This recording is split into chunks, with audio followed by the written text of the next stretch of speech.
Guys, you have less than a week to get your Trash Taste Summer Drip. What are you waiting for? Do you want to rock these amazing Hawaiian shirts that me and Connor are wearing? Then TrashTaste.shop. Do you want to wear something a little bit warmer? Maybe a sick racing jacket? TrashTaste.shop. You want to wear a cool Hawaiian cap on your head? TrashTaste.shop. You have only up until the 8th of May. After that, these will never go back on sale again. So buy the merch or I will not love you. TrashTaste.shop. You can go on this ship and you have these water guns. And then all of the park like visitors also have water guns. Right. So when the ship's going around, people can shoot Oh, the people in the cool. water, but the people on the boat can shoot back. Yeah. And so when Chris learned of this, Chris was like, all right, then let's give it a shot. And this like 5-year-old kid comes around and Chris starts going like demolishing this kid, like absolutely like hydroblasting this poor kid. Apparently Ian told us that the kid came out of the ride fuming, sword up, and was about to like run at Chris. And then like a parent stopped him. And Chris had just ruined this kid's day. Hello, ladies and gentlemen. Welcome back to another episode of the Trash Taste Podcast. I'm Joey, and I'm with the boys, Garnt and Connor, as usual. And hey, where the heck are we? We are in Australia right now, and we have a nice little Aussie set while we're We traveling see here that in like Australia. we're about to like say smart things. Yeah. Like we're presenting. Is Fortnite overrated? That's the last one. That Yeah, that was the last one. So about a year ago, you guys remember we did a couple of episodes in Australia, and we're back again. Actually, exactly 1 year later. Yeah. And I got reminded that we were in Australia literally like about an hour after we landed when I realized, oh, people talk to you here. And do you ever have like that mental adjustment period where you're like, I didn't have I got asked the question and I didn't have like the conversation tree prepared. So I just like froze. I was like, oh, how's where have you been? What are you up to today? Japan does condition you to just like expect nobody to ever talk to you. Yeah. Which is, Especially like, if it's like a cashier as well. Like when the cashier was like putting in small, we went to go get a coffee earlier, and the first thing the coffee shop cashier said was just like, "Oh, the whole family's here," and I'm just like, how do I respond to that? I gotta relearn to be like a normal person who has like normal conversations. Yeah, so we were looking for a place to get coffee because it's a holiday today, right? Yeah. Anzac Day today. It's Anzac Day. So we were like just walking around trying to get a coffee, and there was this place that looked like it might be open, but the doors were closed, but there were people in it. So we assumed it was like opening at a different time, and then just someone shouted out from a car, "Oh, is that place open?" Yeah. And I forgot that you could just ask strangers for like information. And I was like, "Oh yeah, this is a thing that you can do." Yeah. in a country like this, Any country. in any country In except any for country. Japan and England, which is the two countries that we have just flown from. Yeah. We all literally just landed as well. Yeah. So what is the best thing that we should do when we land right away? Record episodes in a room. Yeah, well, it's been a while since we caught up. It has. Yeah, it's been like a month. Yeah, it's been like a month. Well, People always think that like I see you guys like all the time. So sometimes people are like, oh, you must hang out with them all the time. Like I haven't seen them in a month. Yeah, exactly. Joe could be dead. Yeah, I wouldn't. exactly. I wouldn't know. Well, the main reason why we haven't been recording pretty much all of this past month is mostly because of Connor's massive achievement. now you're Cyclethon. the biggest W of the year, Yeah, possibly the absolutely. Absolute century. cinema. Whenever I put my hands up, I just think It of was, that it was, damn though. Martin Scorsese Yeah. fucking clip. Yeah, no. Well, I mean, you went away too, but yeah. What was it? April 1st, I started cycling and haven't stopped now. Cycled here actually. cycled here, Just never stopped. Yeah. wait, In case you missed it, Connor raised $1 million Wow. for charity. Yeah, Didn't right, do it which, alone, boys. Had help from the boys. Well, Joe. Okay, we'll get into that. Well, we had the crew, Chris, obviously, and Felix joined in. It was a lot of fun. My favorite part during the entire journey was that Chris had like devised a reason why you weren't there. He was like, Joey's probably like in a fucking hammock or something. Watching And so every time we would get to like a shit hill, or Chris would be annoyed, he'd be like, but Joe's at home, sitting in his fucking hammock right now. Why is it in Chris's head Joey equals hammock? I mean, I do have a hammock at home. To be fair. that's fine. But I wasn't in the hammock. What does Joey do? Why is he sitting in a fucking hammock somewhere? Right. Well, the reason why I wasn't at the cyclothon was because I had a bunch of friends and family visiting the entire time. Joey made the right decision because if he said yes, he would have joined me on the worst day of the cyclothon, if I understand correctly. I guess I'll just, because I'm sure not everyone who watched this watched it. I did 2 weeks of cycling to raise money for the Deficiency Foundation. I cycled from Shimonoseki in Yamaguchi all the way to Tokyo Tower. It was 2 weeks it took, and we changed a lot of things this time. We did a little bit less cycling every day, and that was less cycling every day. That was less. That was less. Like about 20% less. That was less. About 20% less. What? You had the easiest day. One of the easiest days. We'll talk about that. And then, so we mixed it up. We did less cycling, and then we did more fun things. Well, some days we did more fun things. Garnt's not happy about his thing. And the first 2 days we just did me and Chris, and then we had guests join us for like 2 days at a time. And Garnt was the first guest. And Garnt had I joined on day 3, and I remember Connor asking me, hey, do you want to join a cyclethon thing? And I'm like, yeah, sure, let's join. He's like, it's gonna be a lot of fun, we're gonna go to a lot of cool places, it's gonna be like a nice chill cycle, we're gonna do less cycling. And then I think we briefly talked about there might be rain, but let's not think about that. Okay. Let's not think about that. Sure. And I think that was just like bad omens, because I remember it was like a few days before, and I looked at the weather forecast, and it was just like, oh, there's like a little bit of rain. Okay. And every time it was like forecast like for the first week it was going to rain, and I was like, oh fuck. There's gonna be a little bit of rain. I swear, every time I checked it, like you know when like you're just hoping the forecast is wrong, and you're like, okay, the next day when I check it, it's gonna change and it's gonna get a little bit better. Every day I checked it, it got like progressively worse and worse, and it was like, no, it's like 20% chance of rain. No, it's like 30% chance of rain. Okay, now it's like 80%, and it's going to be a downpour. And I'm like, shit. Yeah. So you joined us at Iwakuni, which is like a weird area of Japan. That's kind of most famous for having a giant military base. I didn't know that because I got on this plane. I'd never heard of Iwakuni before, never heard of this place. Got on the plane, and it was like so many foreigners. I was like, what is going on in Iwakuni? I have never heard of this place before. It's like a secret tourist destination or something. And one of the like strangest aspects of this, and I don't know if they did this on purpose, like if the whole city was designed around this, but like the airport is pretty much in the town center. Oh. So like the train station is 5-minute drive from the airport. It's so close. Jesus. What prefecture is this? Do you remember? I think is Iwakuni still Yamaguchi? I can't remember if it is, or maybe Hiroshima prefecture. Okay. One of the two. I think one of the two. Maybe I'm blanking out a prefecture in between. The two. But Okayama, is it? No. Okayama's after. Oh, Hiroshima. right, yeah. So it must be Hiroshima, yeah. Anyway. And we got there, and I mean, we were very lucky. The first 2 days it didn't rain, and when we got to Iwakuni and looked at the forecast, it was like 100% chance it was going to rain the next day. Yeah. And you could tell it's going to rain. Like those clouds were like shit. Right. And then Garnt was arriving at like 10 p.m. Yeah. So we were like, all right, well, we'll go to an Italian restaurant. And we go there and we sit down, and their thing was all you can drink wine. Okay. We were cycling, so I'm like, I'm good. Yeah. But then sitting next to us was this really big, old, kind of like a little bit chubby, like a very Santa Claus-esque looking like American man. Sure. Who, for lack of like better way to describe him, was like, imagine Pete 20 years in the future, and he let himself go a little bit. I can imagine because within like seconds of sitting down, this man was chatting up a storm to us. Right. And he was like, I've been married 20 years. And we were like, what's the secret to being married? He's like, I don't tell my wife shit. And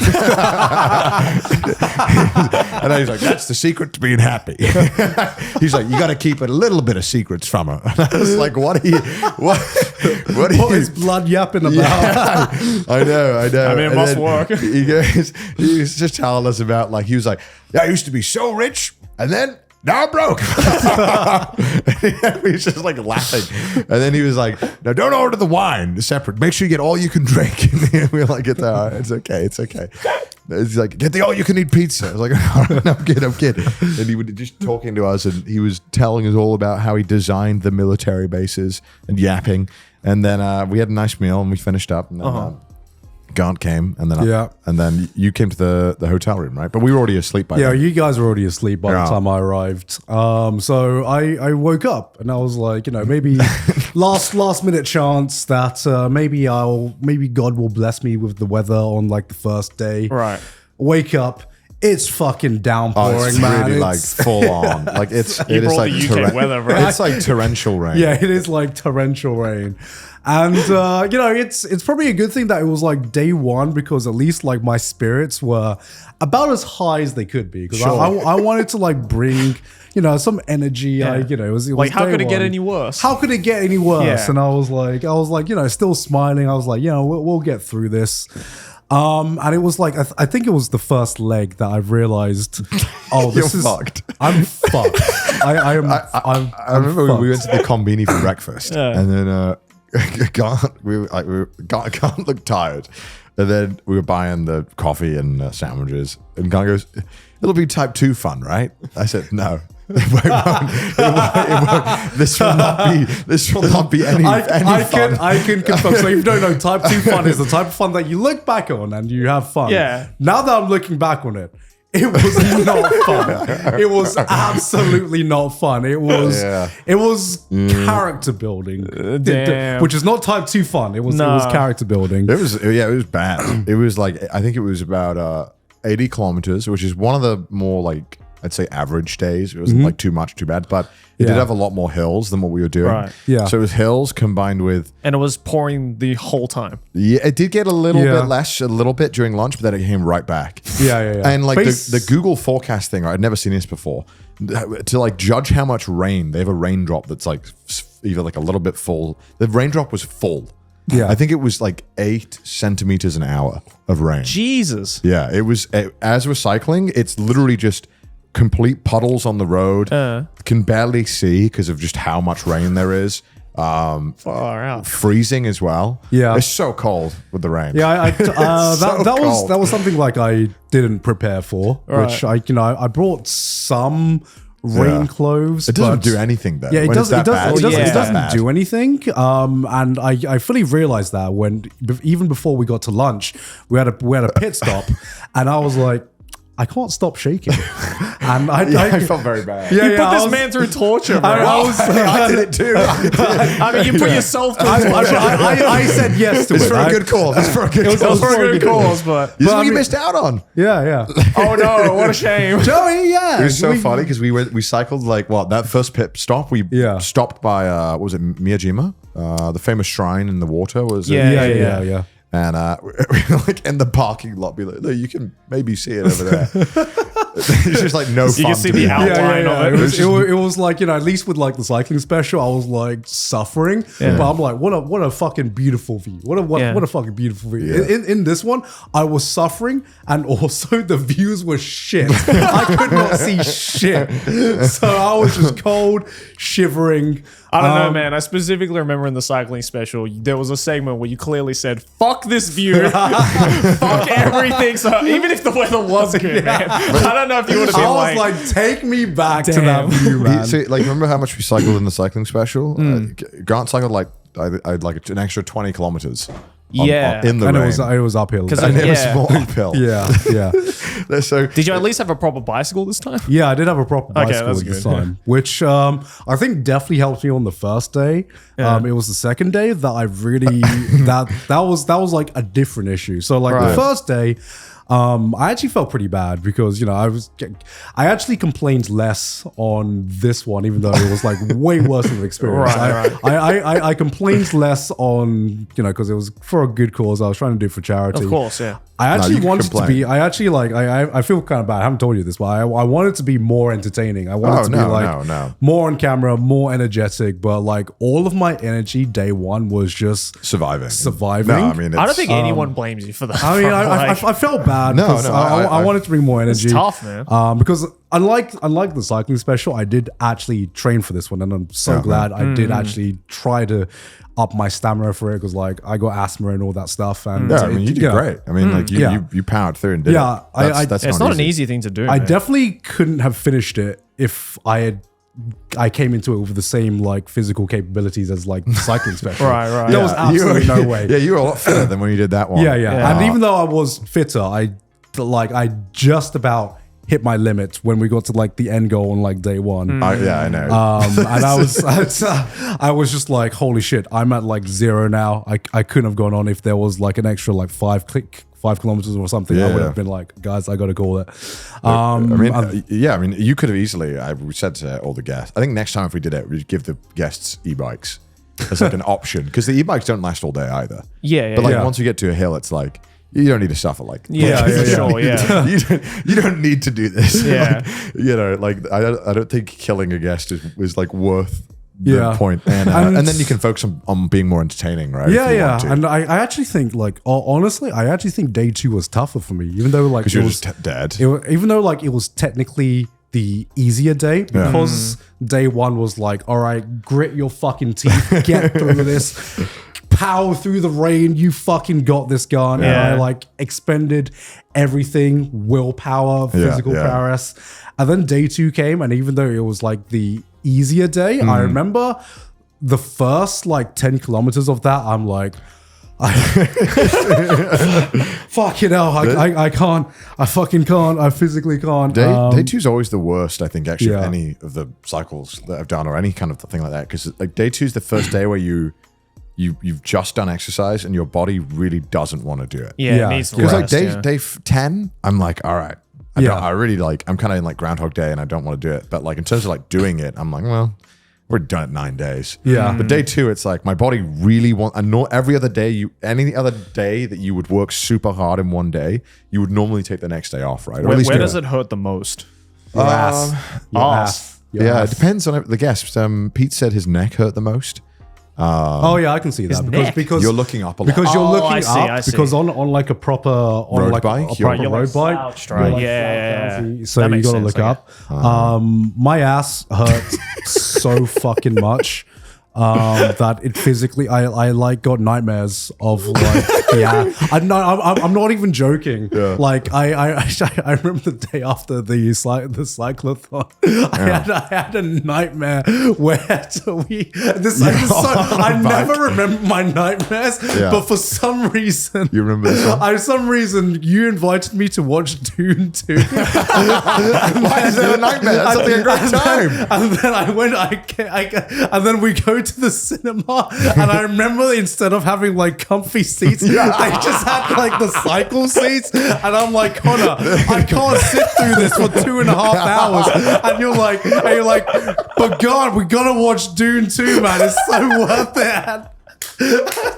That's so funny. I don't feel like such a hyper-specific dream. I don't know. That was like that's all I remember from that. That's how I imagine Americans feel when they have to go from like American cinema seats that are like super comfortable and reclined to European shitty ones. Where they're like really small and so upright. They're like, what is this?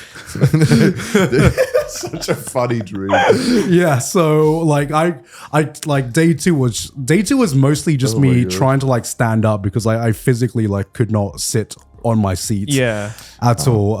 But honestly, like the hardest part of day two, because it was like a lot of it was downhill. And I had a different issue that I was dealing with all day. It was try not to fucking die. Because the bike that I rode was like fucking fantastic. It was like a 3.5 grand bike or some shit like that. I'm not sure. I think it's like a triathlon. Triathlon, like a specialized Japan only version of this bike. So I've never ridden on a bike like this. Like the tires are like paper thin. Yeah. And it's like light as a feather. You can pick it up with your pinky. Yeah. Wow. Yeah. I picked it up with my pinky.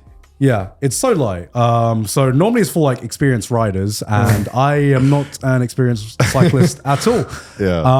And so going downhill, there was a section where we went downhill for what seemed like half an hour or something. We did like 20 kilometers downhill. Yeah. Jeez. Because Yeah. we'd done so much uphill the day before. Yeah. The next day was mostly downhill. Right. Yeah. it was really So Chris was going in front. So I was following Chris, right?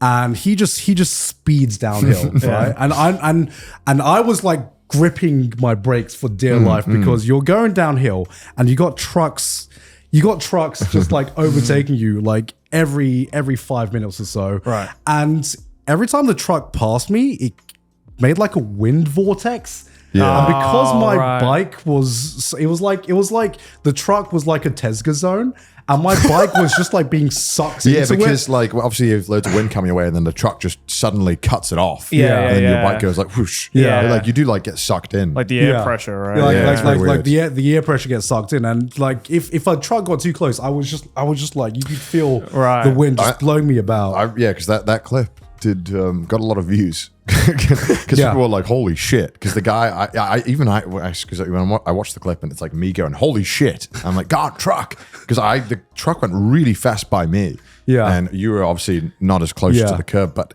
really the truck shouldn't have overtaken there. Yeah. I mean, because I saw the comments were like, "Oh, Garnt should have been closer to the curb." No, I was not confident in my like bike control. Yeah. that I wanted to just for my own safety. I was like, okay, I will be an asshole and just give myself a little bit more space because that's the safer thing Yeah, to do. it's safety, yeah. because I was like, I'm not used to this bike. It wobbles very easily, so I don't want to hit the curb while like a car is like overtaking me. But that truck was trying to overtake because Yeah. there was traffic coming towards him, and he wanted to really do it quickly, which is almost scarier. Yeah. But when you go downhill, sometimes it's I don't know. I have no idea actually what the proper thing to do is. Yeah. When you're going downhill, but normally I just try and go as fast as possible so that cars don't overtake me. I don't Yeah. know if that's the right thing to do. Because if I'm going the speed limit, then the cars shouldn't be overtaking me.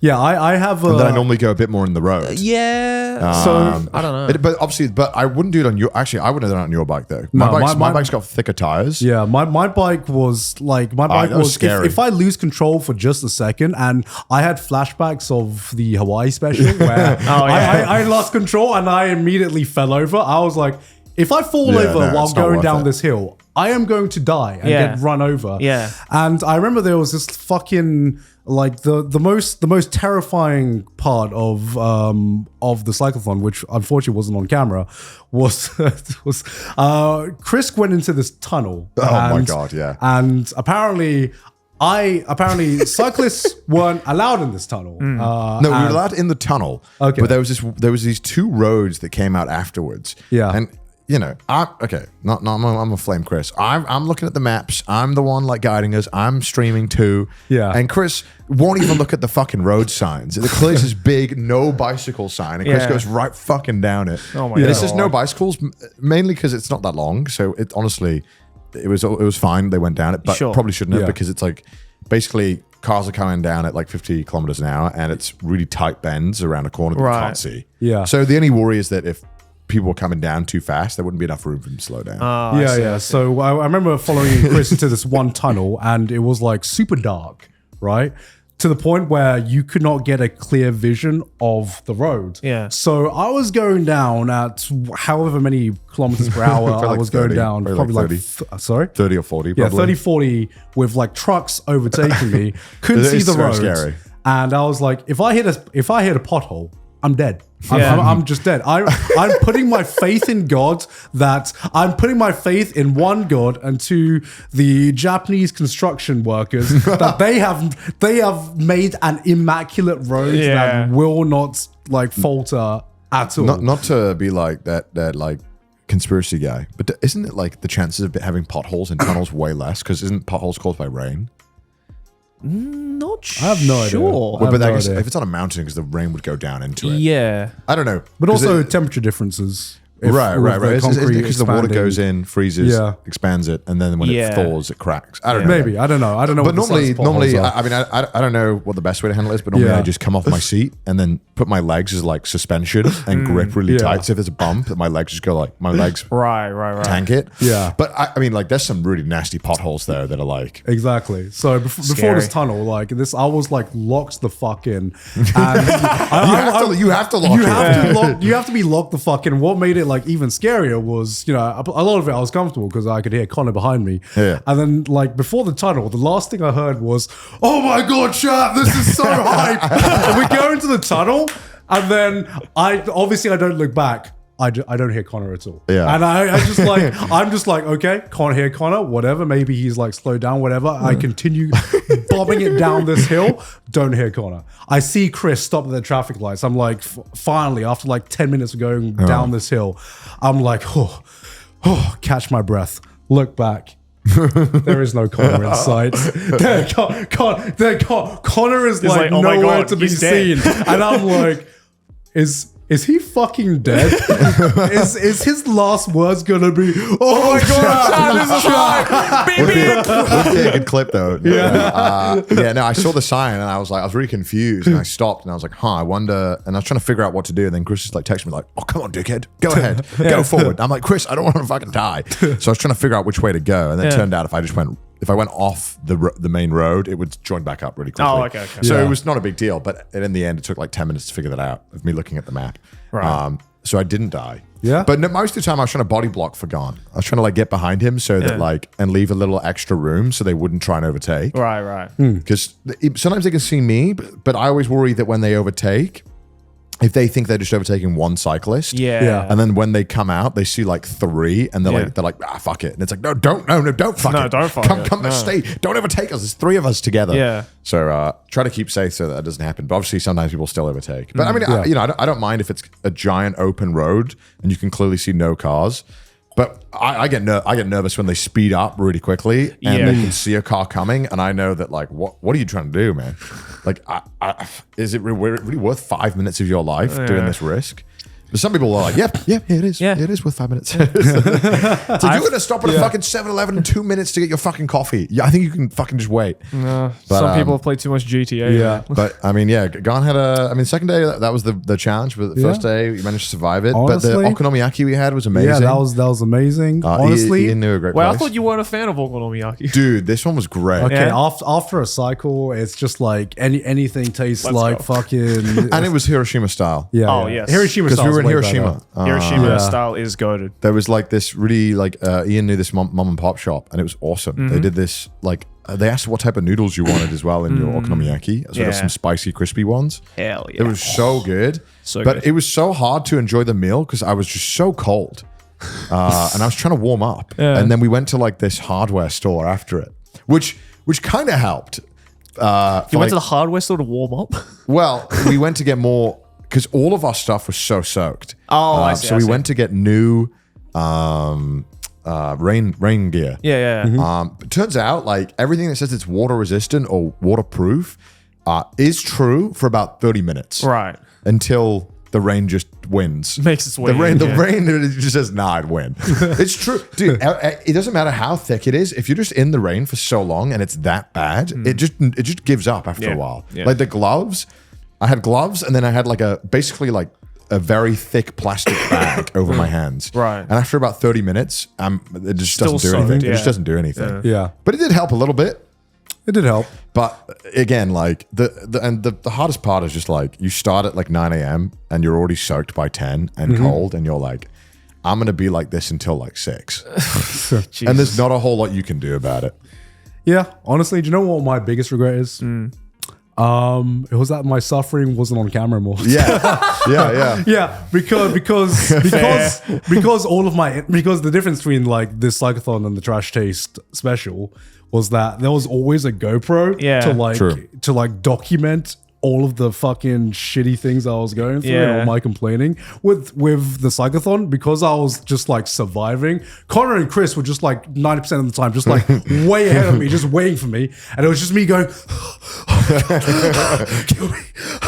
And none of that was caught on camera. We got some of it. I guess Yeah. the lunch was great. We just had like a pseudo podcast.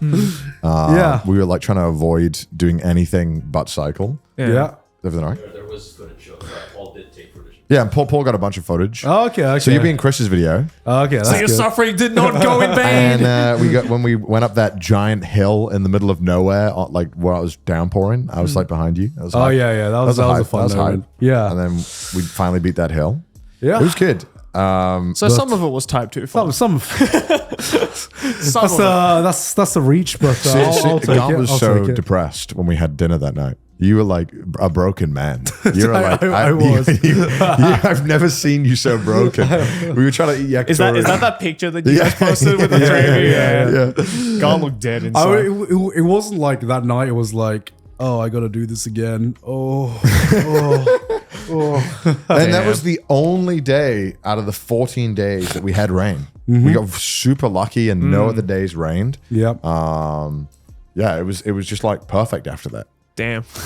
It was maybe like honestly too good at times. Yeah. It was too hot. It was too hot and too Why are you sunny. rubbing it in his face like that, man? I'm just saying. But hey, Sounds we great. raised a bunch of money that day. Yeah, It was yeah. a great I hope day. so. yeah. It was all for a good cause. I'm happy to have taken part.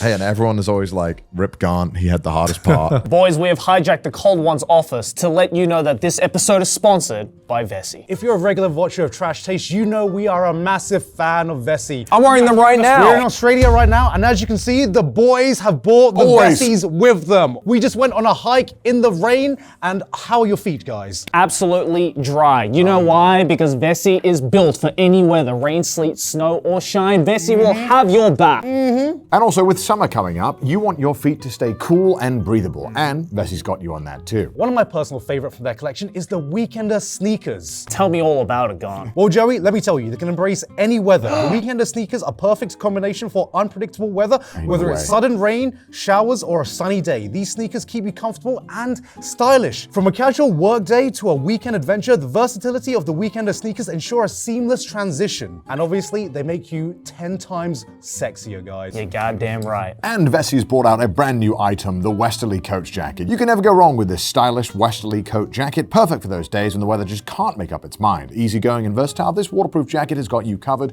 rain or shine. Ready to embark on your ultimate summer adventure? Yes. Well, Joey, I'm glad, because you can seize the sun-kissed days and thrilling escapades at Vessi.com/trashtaste for shoes that masterfully combine waterproof protection with urban elegance. Start your journey with Vessis and get an automatic 15% off your first order at checkout. That's Vessi.com/trashtaste. Get it today. Back to the episode. Felix joined, Yeah. and that was a lot of fun. He Yeah. pimped out my bike. saw He had that. like 2 flat days.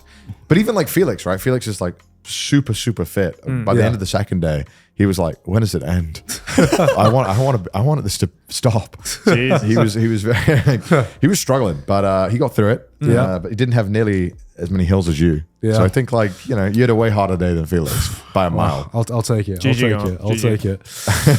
it. But And Chris was constantly like, "What? How are you so ripped? How do you have muscles, Felix?"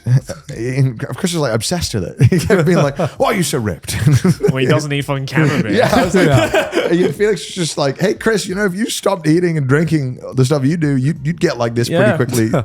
And he was like, "No, it can't be. It I would can't never." be. Nonsense. it's not that easy. It's not that easy. But this one was like way better than the Natsuki cycle too. Oh, yeah. Yeah, how did he do? About as well as you'd. I mean, no, not bad. He did like 30 kilometers. Oh, okay. He was okay. like smoking right before cycling. Yeah.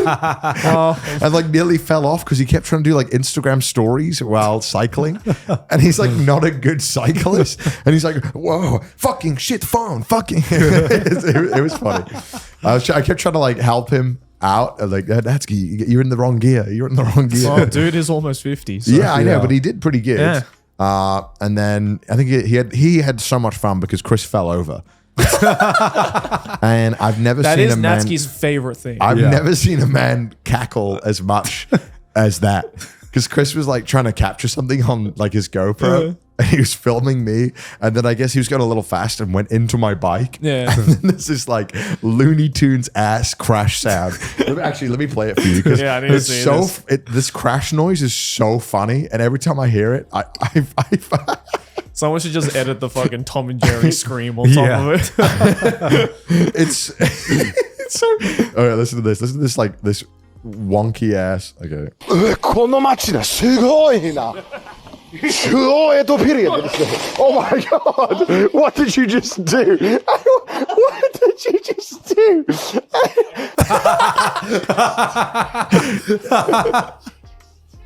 he just fell over while we were like in the city.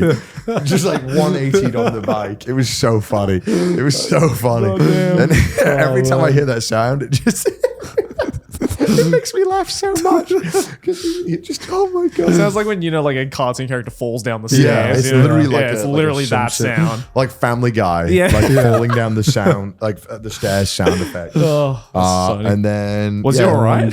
Yeah, he was fine. He was fine. okay, It was, like, we were going. Like, I like we asked that like 5 minutes after laughing. Yeah. Was he alright? it was like a 2 mile an hour cycle. Oh, okay. I mean, he did fall on like the hardest road in. It was like some kind of like traditional town, Right. Like, fucking flipped and fell on the road, and Damn.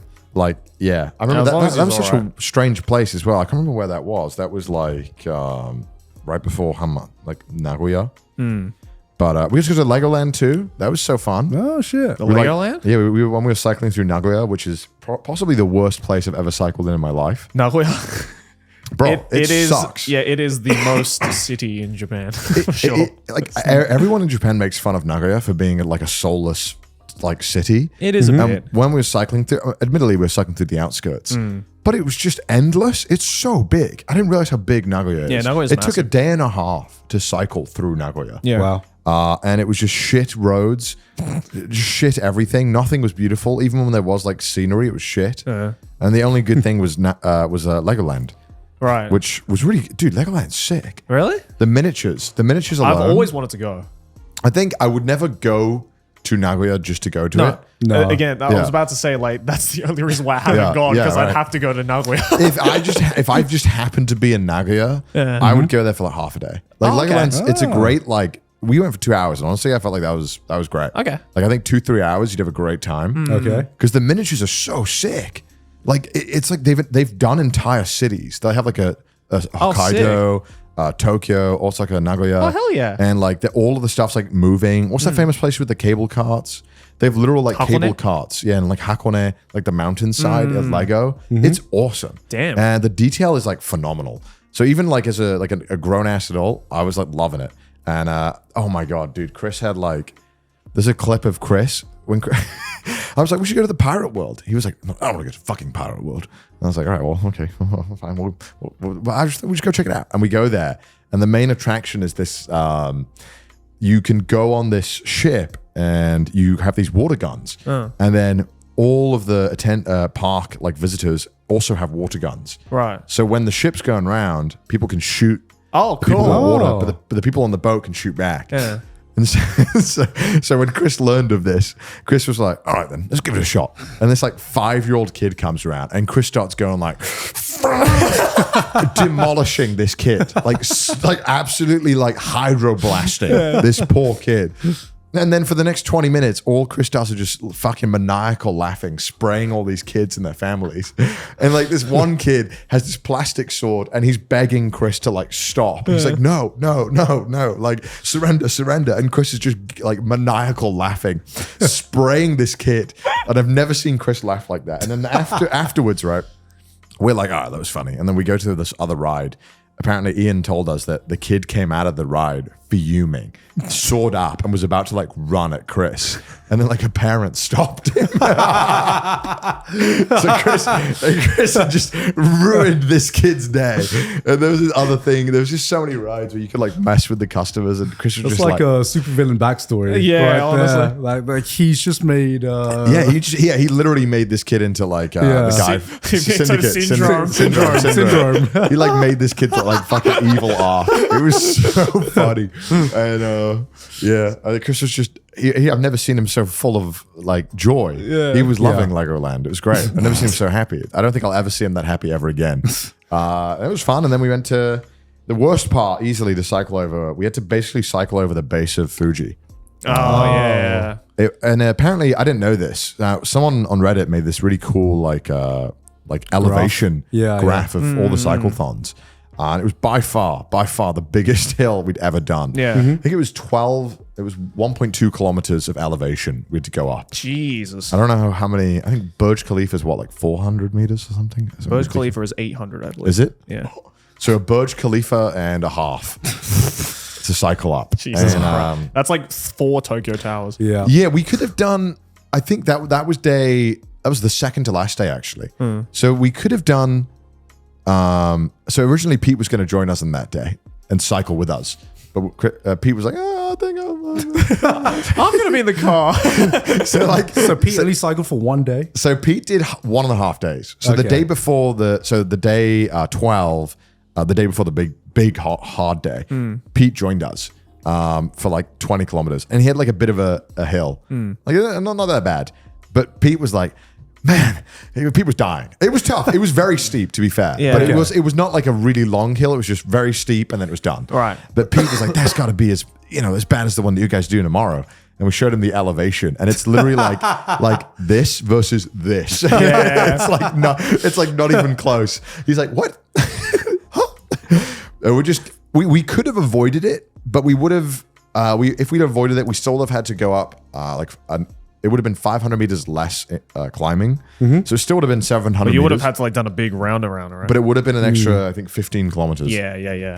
And we just kind of felt like, it's not really worth.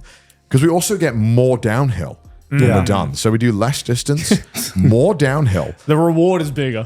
And it was so good because we had like 40 kilometers of just pure downhill. Hell and it was yeah. beautiful because we went through like the mountains around, like the mountains, like the base around Fuji. And it was so cool. Yeah. Because it was just all tea fields. Yeah. And then we went into like this Lord of the Rings ass forest. It was really dense, really tall forestry. My internet died for a little bit. But then we went like, and then on the other side of Fuji, there's a big military base. And it was just fields. And it looks like Wales. And we were just cycling all around it. And it was really, really nice. It was great. And then the last day was like a crazy day. Pete cycled with us. So we were a lot slower than normal. Don't tell Pete that. He doesn't like it when I say that. Still made it before sunset though. But we still did we had to leave early. And so we did like a bit of a fuck up on the logistics because we were supposed to do 95 kilometers on the last day, which would have been the longest day by far. Yeah. And we kind of realized, this is not going to work because we were finishing late. Like when we did the 80K with you, it was raining. We finished like 6:30. Yeah, it was like sunset by the time we finished. It was like, we just got there by the time, and then the day before we'd finished like 7 and it was pitch black. So we were kind of like, oh fuck, okay, we gotta figure out how to do less distance. So about 4 or 5 days before the last day, we started cycling an extra 5 kilometers just to take that off. Yeah. And so by the end of it, I think we'd shaved off 35K. So it ended up being or 30K. So it ended up being a 65 kilometer cycle, which is one of our shortest days. And we thought, okay, well, we should be able to get there easily by 5. But even then, we were still like a bit behind. And I'm not blaming Pete, but we were definitely slower. It was a very flat Not day. naming names, but I'm just saying, as a matter of fact, we were slower paced than usual. Listen. I mean, I've been cycling for 13 days at that point. If you, like, I could have cycled up a cliff vertically. I'm pretty sure. Like, so obviously, Pete, who's doing it for half a day before this, is not going to be as fast. Sure. And I think we also had there was some technical issues, like my stuff started breaking and whatnot. It was very annoying. But managed to do it. And then the last day, we raised more money in the last day than Cyclethon won entirely. Damn. Yeah, it was insane because when I woke, because I was in like the UK at that time. Yeah. Went to bed, or like you stopped like the second to last day. I was like, super late. He's gonna get so close to the middle. But he's got like an extra, like, what was it, like 300K or something? We finished the last day on about second to last day on about 700,000. Yeah, about 700K. Right. So you had an extra 300K, and I was like, Jesus. damn. All right, well, it's gonna get close to the middle, and I wake up, and it was just like, oh, can't I reach the middle? I was like, what the fuck happened? What the fuck did I miss? You went crazy. Yeah, you went crazy. Yeah, there was just like last day. It was incredible. People just started like. Yeah, and it wasn't just like one oil daddy dropping No, huge money, that, right? Yeah, that's what made it like really like impressive in a sense that like. It was not like the event was not built on all of these like giant rich people. I mean, obviously there was plenty of those people who gave incredible sums of money. Sure. And I'm very grateful to those people. But in the last day, that was what was really touching to me, was the fact that I just literally couldn't keep up. Yeah. My text to speech that was, if you donate $25, they would play the message. At one point, I think it was like, it would have been like an hour behind the live donations. Yeah, because I think I saw that last day, I think concurrent, you had like 50K or something? Yeah, I think right at the peak at the end, it was like 60K. Jesus. And it was a bit of a shame because also the moment we got there I guess because there was so many phones around. Yeah. The internet was kind of struggling with Right, with the speeches and stuff, so we missed about 2 minutes the speech, which is a shame. We should be on Chris's one, right?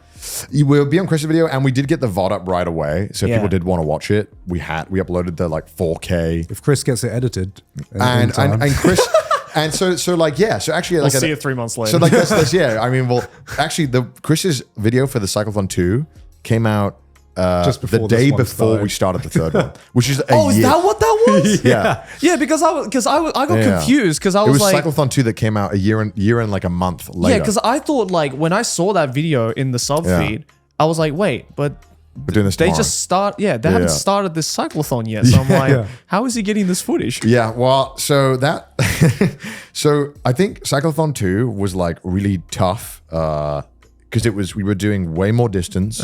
On this Cyclethon, I think on average, we did about 80K a day or about 75. On Cyclethon 2, I think the average was like 90, 95. And there was a lot more.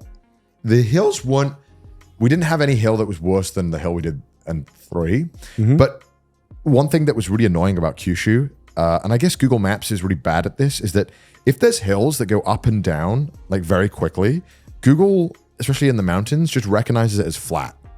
And what it'll say Well, is it's just take the average. yeah, it'll just say flat, and then all it will note sometimes as well, and you'll notice if you ever done this as well in a very mountainous place with bad internet, sometimes Google will just do this thing where it does like a vertical 100-meter like jump, Okay. and it won't recognize that it was like a gradual or that it was like hilly and like up and down. Right. And it's very weird because there was one section where I had no internet, and it was like the steepest fucking thing I've ever had to walk up. I could barely walk up it. Right. I was literally like walking up it like this with my bike. Right. And Google recognized it. Actually, maybe that one was. It was just a straight line of 400 meters.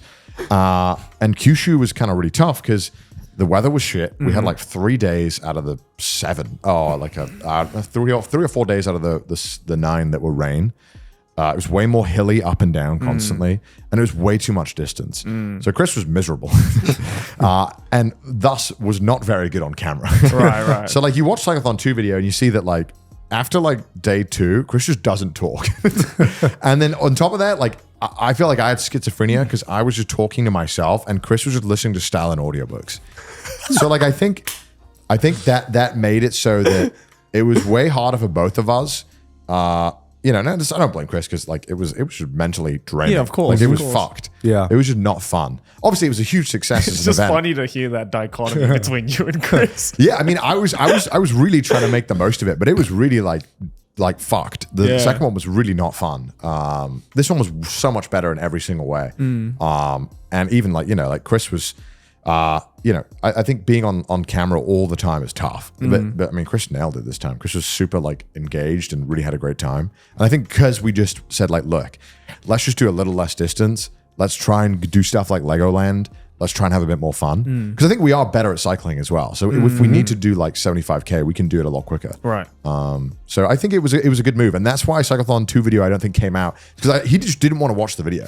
Because I think Paul had told me that he had, I mean, Chris will come on, I'm sure, and talk about it at some point. But that video was done in like November. Oh. But Chris just didn't watch it.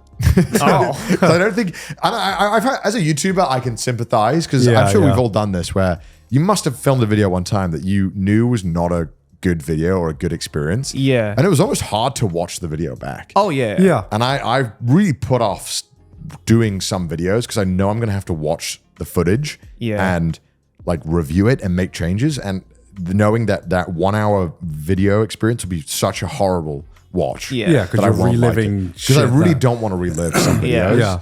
And so I can understand from that point. I'm sympathetic, but it was like the day before. He was like, "It'd be good advertising." I was like, "I don't know about that." So he told me he's dead set on getting this one out by like the end of May. So we'll see it at the end of July. Yeah. I'll be impressed if he can get it out. I mean, it would make sense because this one was such a. My immediate thought when we finished this, because obviously we had Tokyo Tower this time, which was really like took a whole lot of time to get. Geeks Plus spent a lot of time negotiating with Tokyo Tower because apparently you can't just have money and rent out Tokyo Tower. There needs to be like a reason, like a special cause. And so obviously you'd think, oh well, it's just charity.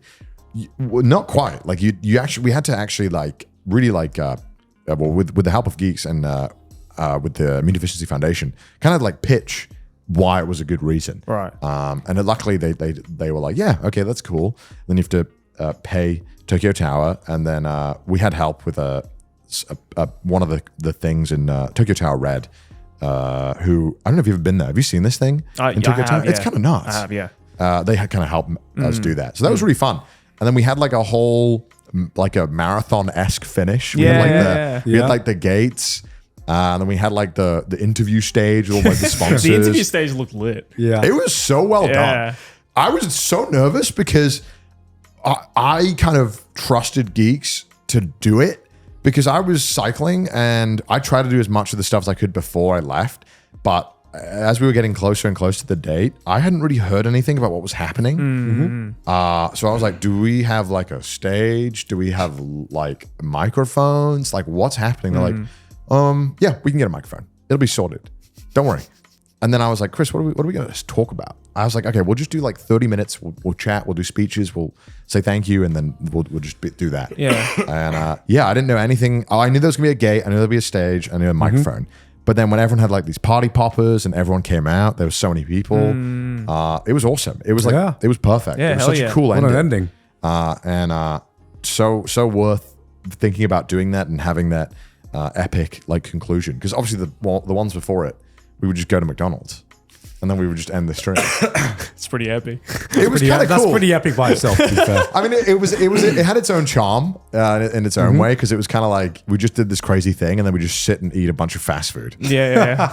Which was kind of cool in its own It's way. a reward Yeah, you yeah, got, yeah. you know? And that That's was like the after credit scene. yeah, it's Yeah. literally just the after credit scene. But I think having that amazing like epic end really helps like kind of, I don't know, give it finish the emotional journey. Yeah, Especially absolutely. when this one was 2 weeks long. Yeah. You know, because the last one was 9 and the extra 5 days, I think really, you know, it's something that like, I realize I watch like AGGQ when that's on, right? And I sit down, every day I make time to watch that. And that's like a week long or something, or a week and a half.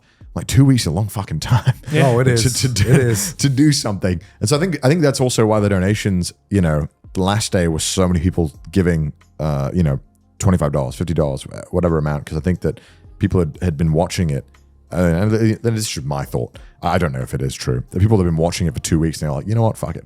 I'll give 25. Well, I'm sure they also had like that emotional attachment as Yeah. well, because I think everyone who was watching it wanted to see it go up to that million. You know, I think 'Cause, so like, too. Yeah, especially when everyone like banded together and was like, okay, we have a common goal that Yeah. will make this whole experience worth it for Connor and everyone involved is to just like get it to that like, Yeah, yeah. milestone. And yeah, they did it. Yeah. and you know, it's been really awesome and really cool to see because I think with it being also just totally community driven, like there was no like big daddy corporate sponsor that was throwing down cash. Like it was literally just, you know, and it wasn't like a majority of like big streamers giving all the money. It's like, it's literally just people who were very generous and gave what they could. And it really felt, I don't know, it felt really special. It was really cool. And I mean, I my immediate thought after I did it was, how the fuck do I ever top this? How do I have that streamer and the YouTuber brain of like, Yeah. oh God, I have to do better than this. I just hit peak. I was like, do you want to do a cyclothon 4? but like even like any kind of emotional high like that, yeah. or like Oh, yeah, an of event, course, or yeah. like, Yeah. but like, do I want to do a cyclethon thought? That's a great question. Something, I think that me and Chris just have so much fun cycling that like, even if it like wasn't as grandiose, I think we Yeah. would still do it just because Yeah. we're like, I think we really enjoyed the idea of just getting to banter and exercise for like however many days. And you honestly get to see Japan in the Dude, best way yeah, possible. yeah. As me and Chris have said, like, like cycling in Japan is such a cool way of doing it. I would also recommend e-bikes for most people. I don't think you need to go through the pain and suffering, because like some parts of Japan are unavoidable mountain ranges. Like there's just a big mountain that separates Nara and Osaka. Yeah. Nara and Nagoya, and Nara and Osaka both have, but like it's just like ridiculous. So I'd say rent an e-bike or get an e-bike and just, it's amazing because you can easily cycle from like, there's always a town within like 50 to 70 kilometers. of another town. So you can easily do that and see some beautiful sights. Get some padding on that seat. Yeah. And, yes. Get and some also padding. get a big boy seat, get an e-bike, and then you can easily get like mount your bags to the back. Yeah. And you know, booking business hotels in Japan is super easy to do the day of. So if you want to stay somewhere the night of and then be like, nah, it's raining, I don't want to cycle today, you know, or maybe get a train, you know, stuff like that. There's always like, I think cycling through Japan is just the best way to see Japan. Yeah. Especially the kind of routes that we did. That first like 10 days is so, actually all of it's really beautiful. Just avoid Nagoya. just cut out Nagoya and it's the most beautiful thing ever. Like even, I mean, it's kind of difficult because it's literally smack bang in the middle. it sucks, man. It sucks so much to cycle. It's no fun to cycle through. Yeah. But everywhere else was so stunning and had so many like cool charms. Kobe sucked though too because it's just literally one giant mountain. You go down and then one giant mountain to get out. It's a lot of valleys. Yeah. It's just so many valleys and it was just not fun. We made some cool friends. We met some like even in like Himeji around that area and Osaka, all the people, the locals were like super cool and would talk to us. Made a friends with a cyclist while we were waiting for red lights in Osaka. Oh, I saw that clip. He was so chill. Yeah. I was like, oh, I hate these red lights. He's like, yeah. He's like, where you going? We're like, Osaka State. He's like, I'm going there too. So every red light we would talk. And then afterwards he was like, you know what? I'll just direct you guys. We're like, follow me. hell yeah. Then at one point, Chris's GoPro fell off and we lost him and he waited for us. Oh. And then he was just like chatting with us the whole time. We were like, yeah, we're streaming. And he was like, dude, that's sick. That's He so was nice. awesome. Yeah. He was really cool. It was just really awesome. Like getting to cycle, stop at cool restaurants, meet cool people. It was just awesome. And I think that for that reason, I think I would definitely do it again. I don't know if I'll ever be able to like do it like that again. Did you ever consider doing it in like a different country? That's the next question, right? 'Cause Yeah. it's like, how do you Maybe like, across like Europe or some shit. Yeah, 'Cause some countries are not. just avoid the Alps. Yeah. I'm sure like Denmark through like Netherlands, Germany, that would probably be a nice route. Yeah, because it's like built for cyclists. Yeah. I love the way. I think the only concern is that I would like need to test internet somehow.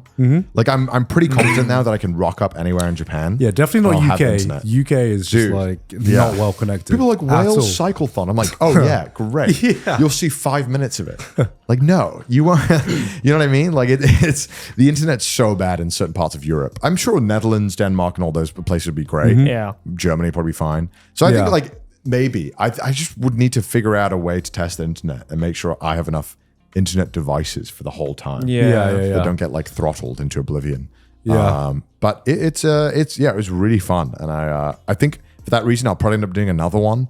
But I've already told people, I'm like, it might not be as big. Like this thing was crazy. Like this was a lot. And I also didn't lose weight. That's crazy to me. That's crazy. So I did a full body and fat test before I left. Admittedly, there were two different machines. I don't know if the different machines have different testing methods, so I don't know. All right. But I lost 3 kilograms of muscle, and I actually no, did I lose or gain I think I lost 1 kilogram of body fat as well. Okay. No, I gained 1 kilogram of body fat. Wait. Yeah, I lost Isn't 3 it- kilograms of muscle and gained 1 kilogram of fat. what is going on? How is it not the other way around? Yeah. Dude, you'd think so, You but think it'd be like you gain more muscle in your legs I and think might my lose legs the are body already fat. yoked. So I don't think it helped at all. And I think I was literally just doing like cardio. And I think because I was doing so much, I noticed as well that my Fitbit, my calories was way less than last cyclethon on average. Because I think I would gotten just generally fitter. Right. And so I was using less energy. I was also trying to be as efficient as possible when cycling because I didn't want to tire myself out. Sure.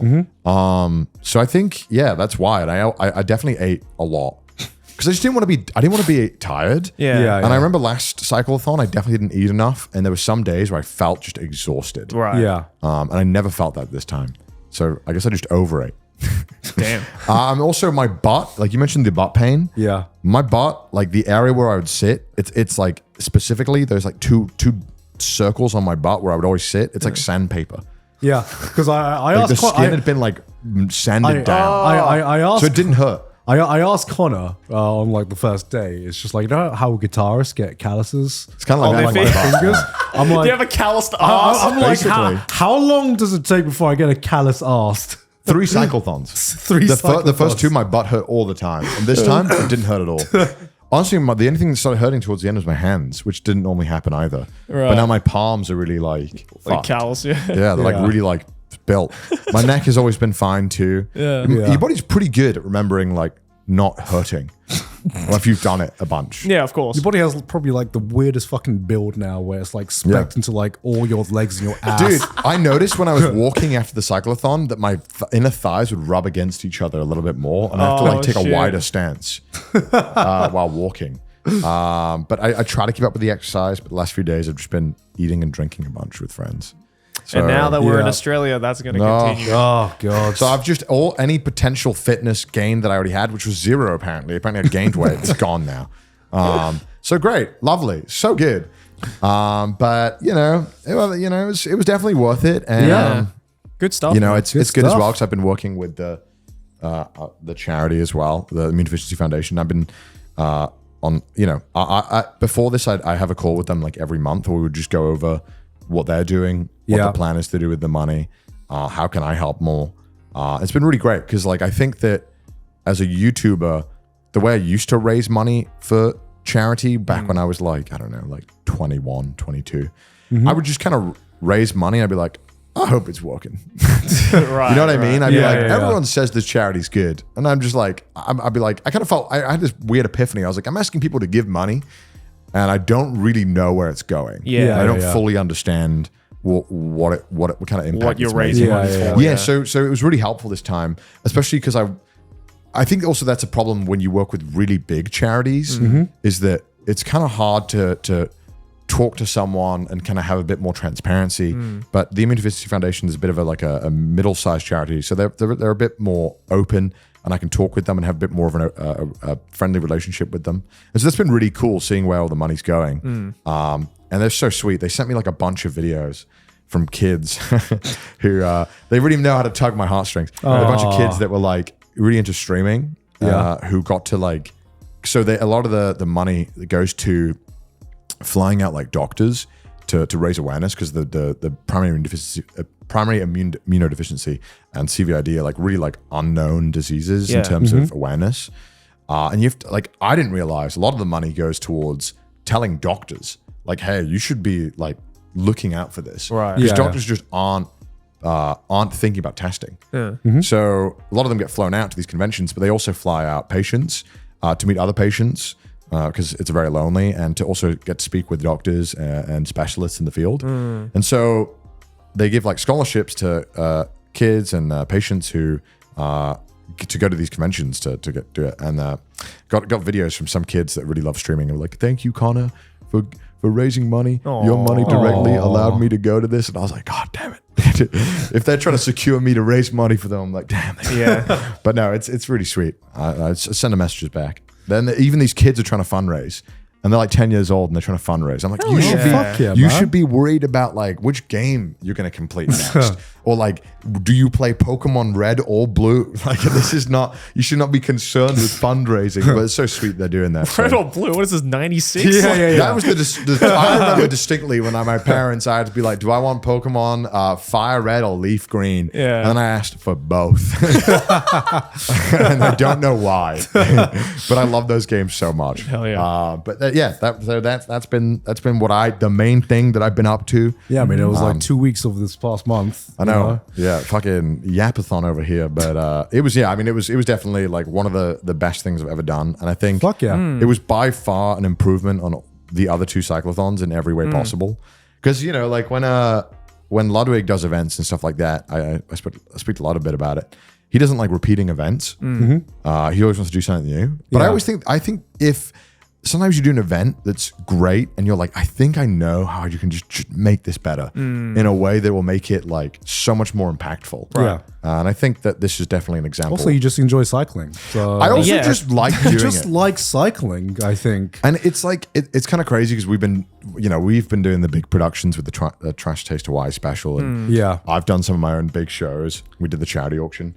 And I just kind of like, it's kind of a weird event that's such a big event that is just so simple.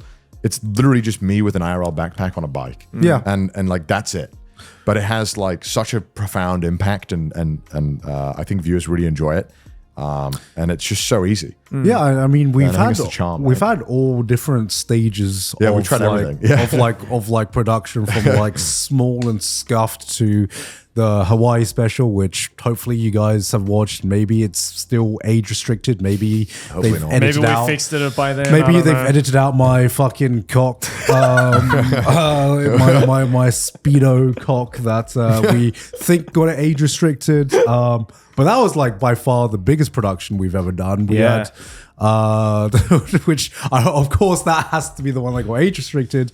But like Thanks, 3 YouTube. individual film crews following us around everywhere we go, professionally, and that was like a whole team.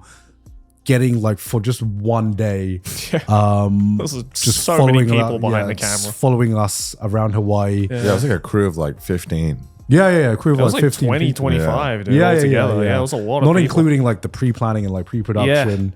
Exactly. Yeah, we spent like fucking half, like maybe like a quarter of the year's Patreon budget on just like that one video. Yep.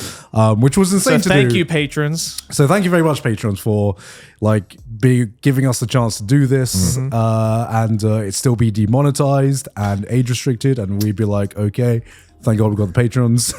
Yeah, thank God. But yeah, like that was such an interesting experience just to see what a actual professional production is like as well. That is scheduled, managed, and just has such a massive production crew. And on the other side of it, sometimes you have one guy with a backpack, and that's all Yeah. you need. Yeah. And you know, it's like now that I've done everything, it's not like one.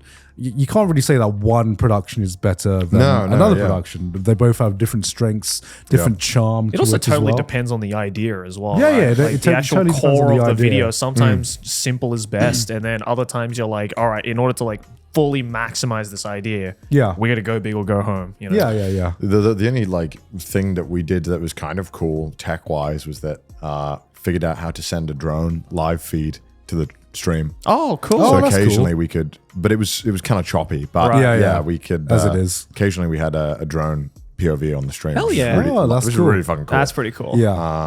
I know that there's some other ways to make it look better, but I don't mean either way, it still wouldn't be a production, right? Like, Yeah. it would Yeah. never be that. I think it's better not being that. I think being able to follow the journey is what's Well, important. it's insane just to think about how much YouTube production has evolved, Changed, even yeah, in the yeah. time that we've been like doing YouTube productions. We've gone from a time when I've had to convince Joey to get an editor to have to. Do you remember that, Joey? Do you remember that? That was in Singapore, right? Yeah. Well, Joe, I think you should get an editor, Joey, to now. Like Yeah, running- Garnt couldn't fucking believe. He was like, you still edit your own videos after however many years? And I was Yeah. just like, well, what's the problem? And then, yeah, he convinced me. And then Mudan joined. Yeah. Yeah, But, yeah. no, it is true. Like, it's just crazy thinking that, you know, like getting a microphone that's like better than a Blue Yeti was like, whoa, this is Yeah. like high production shit. So now Yeah. it's like, you know, yeah, the stuff that we did on the Hawaii special, for instance, which is like 15 camera people and a bunch of other teams and stuff Yeah. like that. And yeah, I don't know. It's been interesting. It's been an interesting learning experience for sure. Yeah. Like, because, you know, I think we are very, you know, honored and like in a privileged position to be able to even like try, you know, Yeah. to do that Yeah, kind of yeah. stuff, right? But yeah. But I think it's important to like, I don't know, it's always like a balance to like, as a YouTuber you feel like, but sometimes I like the scuffed, you know, sometimes Yeah. sometimes having like a professional production, which is cool for like certain projects, but sometimes going back to your roots and just have like filming shit on your phone or some shit like that, you know, there is a certain Yeah. charm I mean, of that. phones Totally. are so good now. Yeah, That, sure. Yeah, honestly, they are. It's like, They are. It's really, honestly, YouTube, it's kind of hard to distinguish at times. It is, yeah, I mean, they're very good. And I also think that there's a world where, you know, and I think we're pretty good at this, where the different levels of quality can coexist on the same channel. Yes. Like, Yeah. I think that, like, you know, one live stream will be like on a bike, and another would be like an amazing production. The same for this channel. I think not every special will be like that, but I think having the different vibe for each special really gives it a different feel. As long as the you know, the footage is watchable and the audio is good. Yeah. Yeah. That's all that really matters. But Yeah, we'll because get I there. definitely think like that idea is something that was kind of stopping us from producing as many specials as we're trying to do this year. Because like we were constantly thinking of like, okay, how do we one up this next special? How do we keep like getting it better and better and better? And then we suddenly realized like we can't keep doing that, because then otherwise it'll be like several years in between specials, because it would just take so long. And you know, that's why we decided to do like the more simpler stuff, like the Kendo special and like, you know, the even the main cafe special to an extent. And you know, we realized like, oh, it's not necessarily all about like doing the best production at times. It's just like, just fucking do it and have fun with it, and hopefully the audience enjoys it. This episode is sponsored by ExpressVPN. Boys, I'm sure we all go onto the internet every now and then. Maybe sometimes. Yeah, but maybe sometimes you might be looking up something a little bit sketchy. For no reason in particular, you know, just sometimes. We're boys after all. Maybe you, Joey, but not me. Okay, well, that's copium. But you know what isn't copium? Me wanting to know where my data is going. I don't want hackers and weird people looking into my data history. I want to be protected on the internet, and that's why I use ExpressVPN. ExpressVPN doesn't log your activity online. Lots of cheap and free VPNs make money by selling your data to advertisers. Ew. But ExpressVPN doesn't do that. They even developed a technology, trusted server, that makes their VPN servers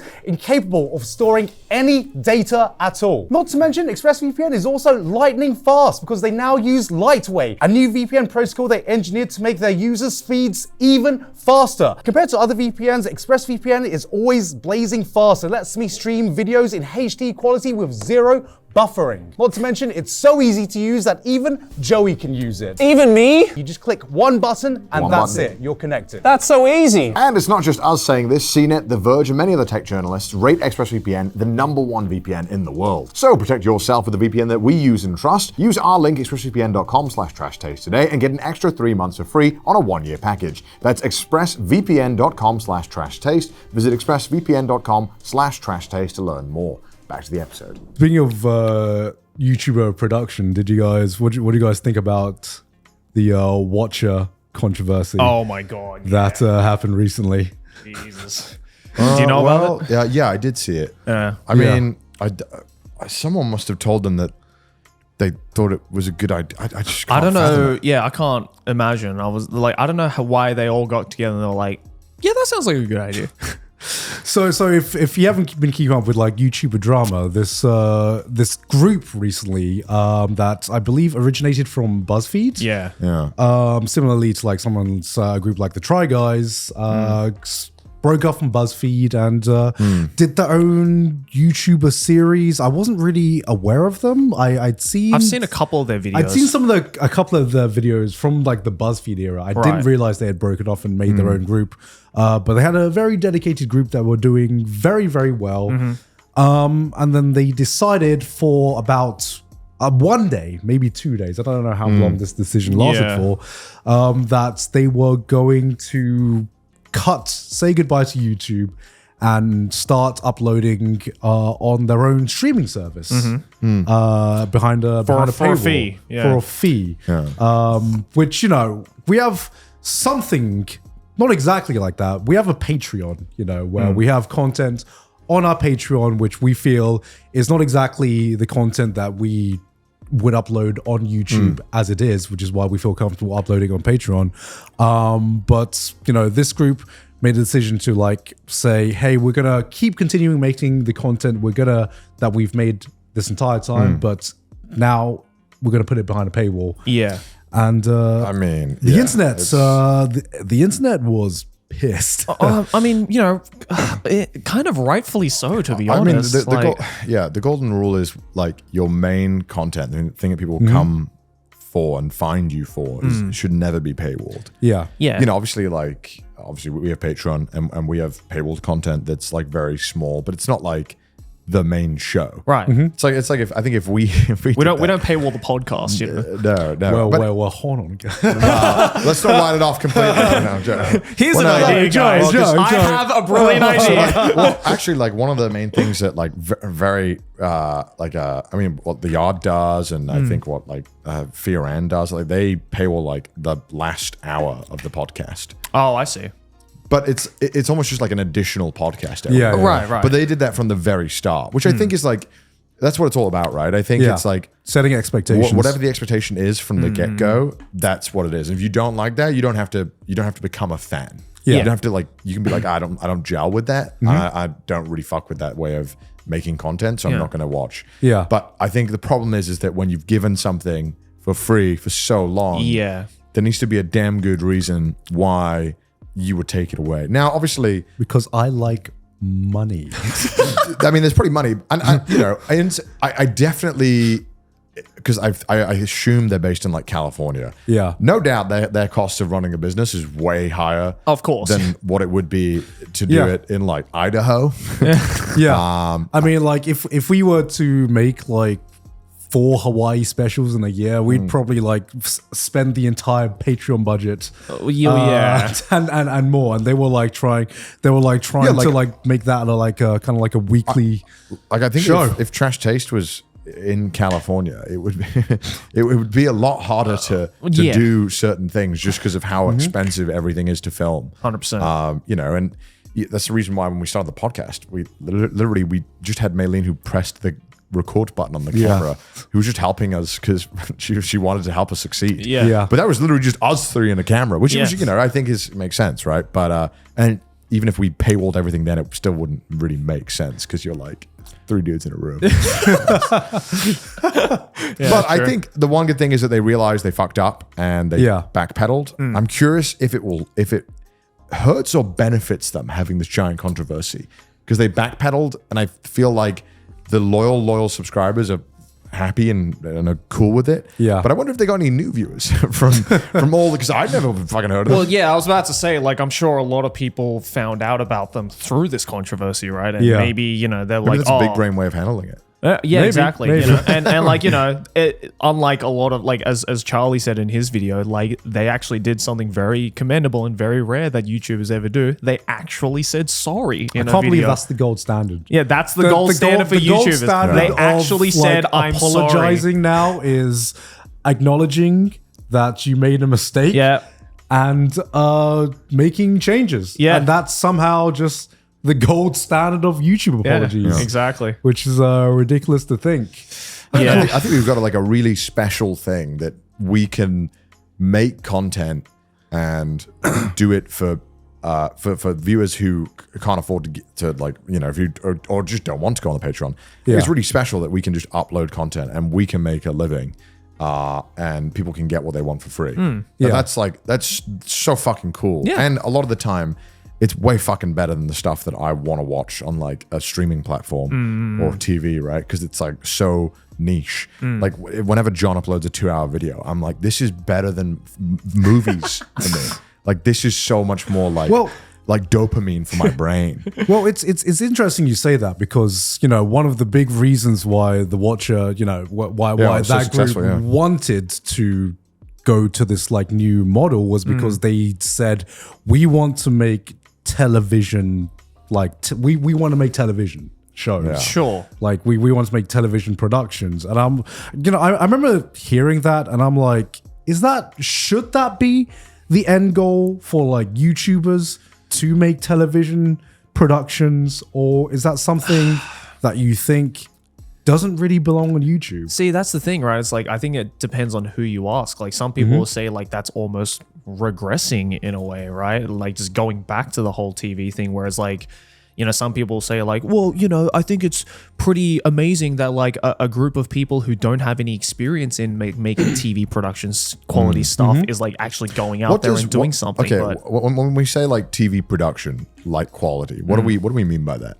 Because like I feel like looking good is no longer an exclusive thing for giga expensive cameras. Right. Yeah. I feel like we can make shit look good now. So and the audio is not a problem now. Yeah. So what do we mean by TV quality? Is it just like the thing you're filming, or is it like the length? Is it the editing? Is it like the whole package? I think it's just the whole package. It's the vibe. Connor. Yeah. It's the vibe of the video. Don't talk to me about vibe. It's You don't know about vibe. It's about not only like the looking good, but I guess the Overall feel. overall Yeah. idea Okay. of like, the overall idea of what you are doing or what you are presenting to the audience. Like, for example, a lot of people said like our recent Hawaii special was like of TV quality. Like, what do you think made that special make people say that? Garnt wearing a Speedo. I mean, that was pretty spicy. But I feel like it's a weird thing to say you want to make TV quality. It's like I think there's it's more affordable, yeah. but it can be very expensive if you want it to be, and doesn't necessarily translate to difference for the viewers. sure. Go on, Alex. Give me my tea. He's come bearing the tea. Like the thing that for the Hawaii special, the reason why like something like that would cost a lot of money is because, especially when you're filming not where you live, there's a lot, like there's immediately like 500 more challenges that appear. Like we don't know anything. We don't know what to film. Well, that was like logistically a very tough video. hard Yeah. video to film because we were all moving. It wasn't like a one Everything set. was tough, yeah. They had to follow us with professional cameras in 3 different vehicles. Yeah. And we had to do it all in one day. Get Yeah, permission everywhere, Yeah. get helicopters. Yeah. All these moving parts. And that's something that only really like a crew can handle because Yeah. you can't really do that. But if you gave me enough days in Japan, I'm sure I could find some cool stuff, film that because we know the area really well. Yeah. But it's like being able to do it in such a small amount of time and guaranteed quality and logistically. Well, it's funny because we talk about YouTubers wanting to make TV quality productions, but I feel like even like big high budget films and big celebrities, the kind of like strat is to try and humanize the actors that's recently or like historically have been like put on a big pedestal. Not much known about them, but like you look at something like Dune 2, for example, or Dune, where they have like such a big push on like TikTok and like other different social medias to let the audience see what these people are getting on behind the scenes or just having like a more personalized view of them aside from just seeing them on the big screen. And I think it's interesting that even if you want to do a big production now, you can't like the big way to catch an audience is not only having the big production, but you need to humanize the people like behind the production as well, which is what YouTube has done or YouTube and every social media has done for a very, very long time in general. And yeah, it's been very, very interesting to see that kind of like switch up, I guess, of celebrity culture, the fact that you do need someone more relatable now. Yeah, it is fascinating because Everyone's it's got to like be relatable at all times. Everyone's got to be so relatable. I guess the era of like celebrity worship is over in terms of like. I wouldn't say so. I think like musical stars are still kind of like that because we almost like I think there is an appeal of having some people who, and the reason why they're like worshipped or celebrated because they are so almost otherworldly. In the fact that you're talking about idols, well, not idols, but like you think of like the biggest music stars or something. It's like the appeal is that they are this like insane.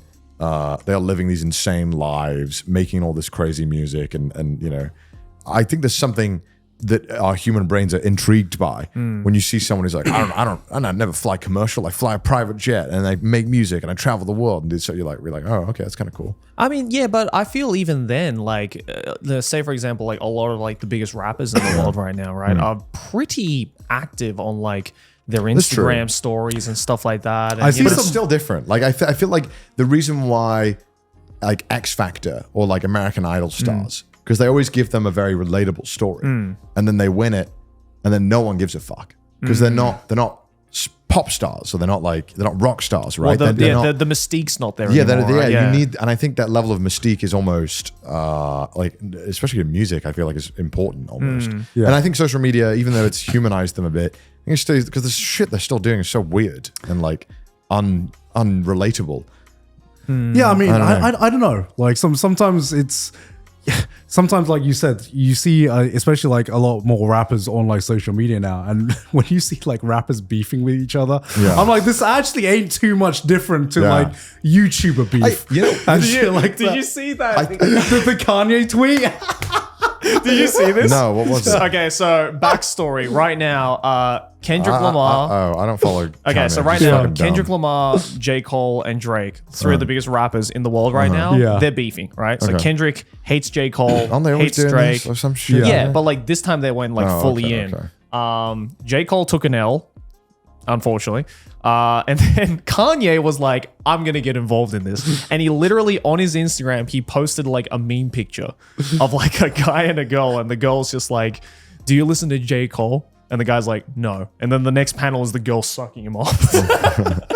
And it's just like, it was so out of nowhere because it's like, like, Kanye, you have nothing to do with this. He's so fucking unhinged. He's so unhinged. But like, just shit like that, you would have not seen like 10 years ago. I think like there's almost like when you're watching like these like crazy musical stars. There's almost something comforting about the fact that like you feel that like when you're sitting there in your TV, like sitting in your living room watching this, you're like, yeah, that's just like we're just not on the same human like level of existence. Right. Whereas like watching someone on American Idol or like that, I'm like, I don't like this. I don't want to feel like that could be me. Like I should be doing, you know what I mean? Make me feel bad. Like I should be up there making something of myself. Whereas like when you see someone who's like a naturally born gifted star and they make these amazing music and these crazy music videos, you're like, but we're just like, they were meant to do this.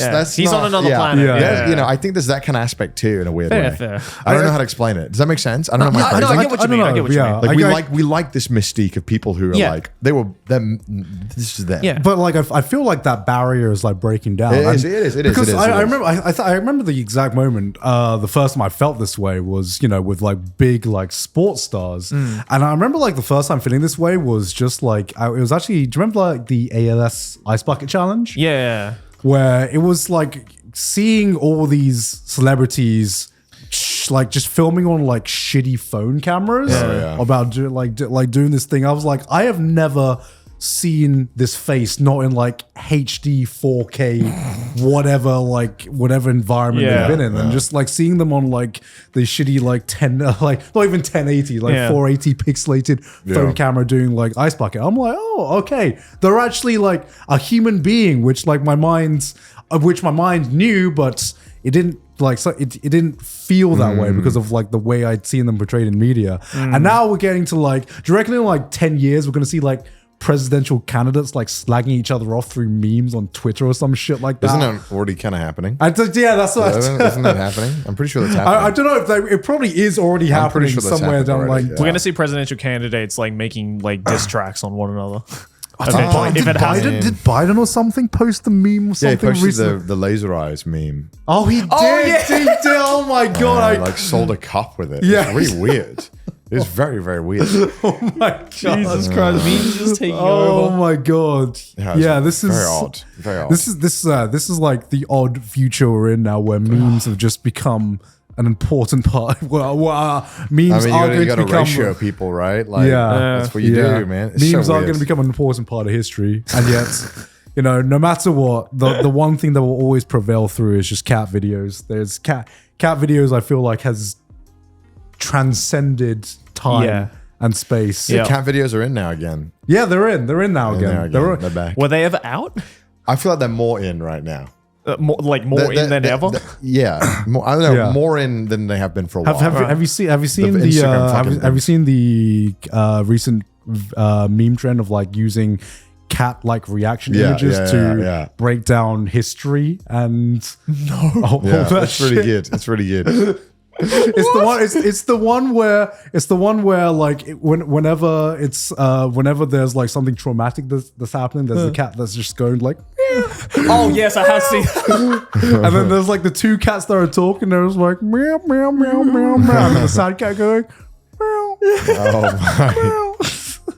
Thank you for telling me what a sad cat sounds like. I would not have known otherwise. Because it's so dumb, and it's just like Cindy fell into a rabbit hole of like she fucking hates history, but now she was like learning about World War II, through these cat memes, and she's like, "Wait, didn't that or like just like She's like old telling you about wars. the Blitzkrieg while she's like talking about cats or something. About cats, yeah. Yeah. She was like learning about European history. She was like, "Did Napoleon actually do that?" And I'm like, "Yeah." This is like, What did Napoleon do? Was it shoot the pyramids? Because he didn't do that in that fucking movie. Yeah. They put that in. I hate that damn scene in the movie. Why did they put that in? oh. But have you guys been watching Shogun? I That's another way. Well, 'cause I I mean, got- there's a number of shows Yeah. I fucking wanted to tagged watch. a million times Yeah, on Twitter. yeah. Everyone I called me can't, John Blackthorn. I can't watch Shogun now without seeing your face. I did everywhere. I was a little like, whoa, he does kind of look like me a little bit, a little bit. And then his fucking voice is so fucking stupid in the show. Yeah. He's putting on a voice a little bit in the show, and it's Right. kind of obnoxious in the first episode. But we get used to it. Yeah. But it's actually really fun. It's a really good show. Yeah. And he goes, "My name is John Blackthorn, and I want my men and my ship returned to me." And they just every the first episode is just them calling each other savages. He's Yeah. like, "You savages." And the Japanese people keep calling him a barbarian.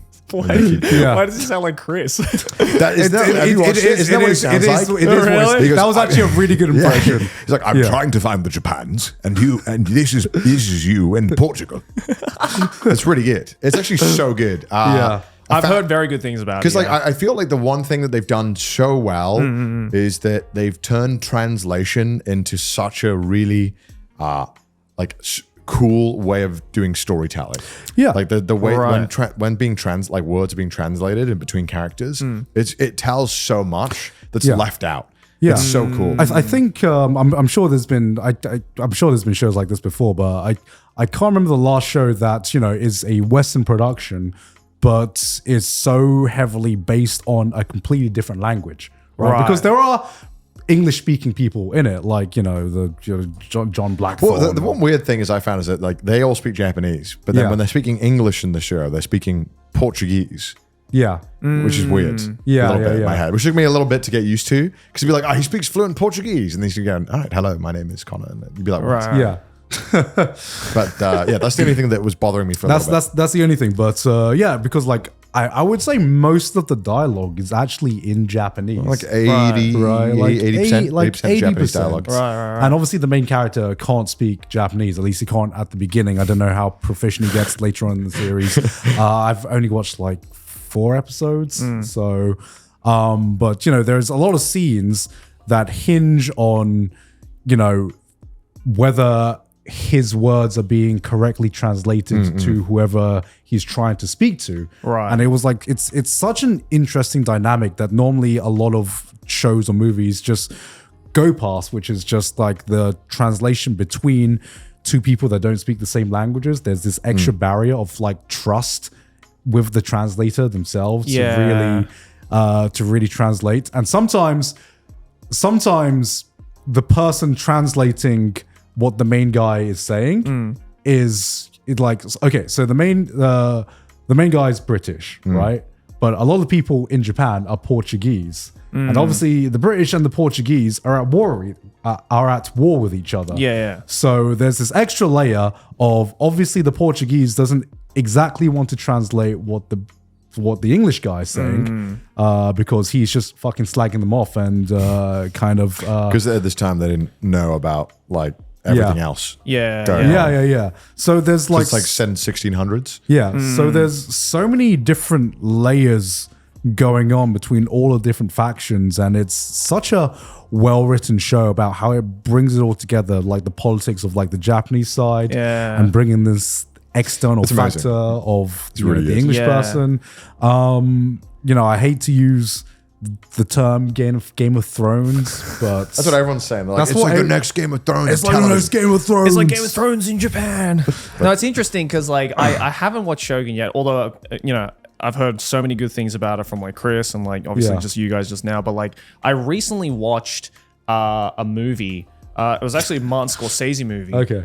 I actually watched a movie. I watched a movie Which one? called one? Silence. Oh, okay. I thought you were okay. going to say Killers of the Flower Moon. No. I was going to like fucking snooze of the No, Flower no, I Moon. haven't watched that one yet. But yeah, Aki randomly found this movie by Martin Scorsese. Never heard of it up until this point, called Silence.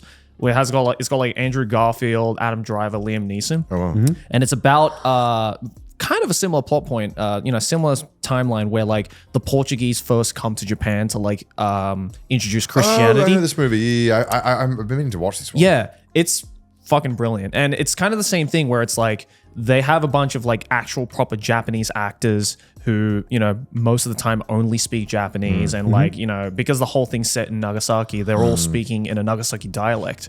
And it's kind of the same thing where it's like, when the Portuguese main character, Andrew Garfield's character, is like trying to talk to the Japanese like warlords, there's like, they, instead of just like speaking it and just like doing the whole movie magic where it's like, oh, somehow it's been like translated over, they like have like a proper translator character to like sit there in between to like talk and all of that to make sure that all the dialogue goes through properly to each other. And like just that little detail, kind of like, what you just said, like it was Shogun, where it's like that subtle detail, the fact that like he kind of left that in just goes to show like, oh, there's actual attention to detail here. And it's not just like some movie magic bullshit. But yeah, if you, from the sounds of it, Shogun kind of gives me a similar vibe to that. So which is why I'm looking forward to it, because Silas is a fucking amazing movie. Which I never heard of up until this point. It's like, honestly, how far we've come to one of like the biggest TV productions this year being being a mostly subtitled piece of media. Because I remember what was the final push to get me to watch Shogun was it was Sydney's mum and dad messaging me being like, really? It wasn't that I was in it. That actually actively made me not want to watch it, because I was just like, this is just a meme. I had found out about Shogun through trash taste memes, not through like any critical person talking about it. It was basically through like shots of John Blackthorne on the trash taste Reddit being like, is this Connor? I didn't know Connor was in Shogun. And I'm like, the fuck is this? The 2024 Last Samurai? Like, well, what's going on? Cool. And then I like knowing Sydney's parents, they are very, very old school. It was very, very hard to get them to watch anything subtitled. Not just because not because they have an aversion to it, just because a lot of times it was just like, I don't really feel like it. A lot of the times it's not that deep. People were just like, it's subtitles. I can't be fucked. Or that's what it used to be like. Until I guess Parasite won Best movie at the Oscars. And Squid Game was all over the world. Oh yeah, I think at the end of the day, as well. It kind of helps that it's kind of, I guess, looks kind of like English from the get-go, and then when you get into it, you're like, hold on, now, this is actually really compelling.